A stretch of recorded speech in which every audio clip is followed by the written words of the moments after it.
দুই শালিক ধারাবাহিকের নতুন পর্বে স্বাগতম। আজকের পর্বে দেখতে পারবেন যে মরতে নয় মারতে এসেছে। এটা কি আঁকি না ঝিলিক? আমার স্বামীর ক্ষতি করার চেষ্টা করলে এমন অবস্থা করব না, আপনার ক্ষতি হিসেব করার জন্য কিন্তু কেউ থাকবে না। চলো। আঁকি? রেবেকা। ছদ্মনাম ঝিলিক, চলো চলো চলো চলো।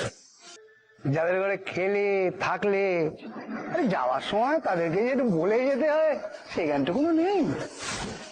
বিয়া করতে গিয়ে যারা বিদেশে গা ধুয়ে আছে না, তারা না ঘর কা না ঘাট কা হয়।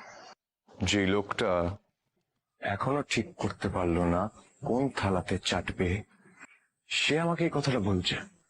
স্ট্রেঞ্জ।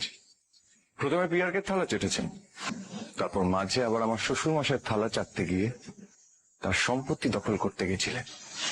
আপনার প্রাপ্যটা নিয়ে যান, আপনাকে ট্রাস্টি বোর্ড থেকে বহিষ্কার করা হলো। আর ওখানে তারা খেয়ে তারপর ওই মুখোশালা লোকটাকে ধরেছেন, যে প্রাণী এখনো নিজের থালা চিনতে পারলো না, তার পেডিগ্রিটা না তার গায়ে লেখা থাকে। আওয়াজ নিচে নিচে, খাতায় কলমে না। আপনি এখন আমাদের কোম্পানির লিগ্যাল অ্যাডভাইজার। এই ছিল আজকের পর্ব। পরবর্তী পর্ব দেখতে আমাদের চ্যানেল সাবস্ক্রাইব করে রাখুন।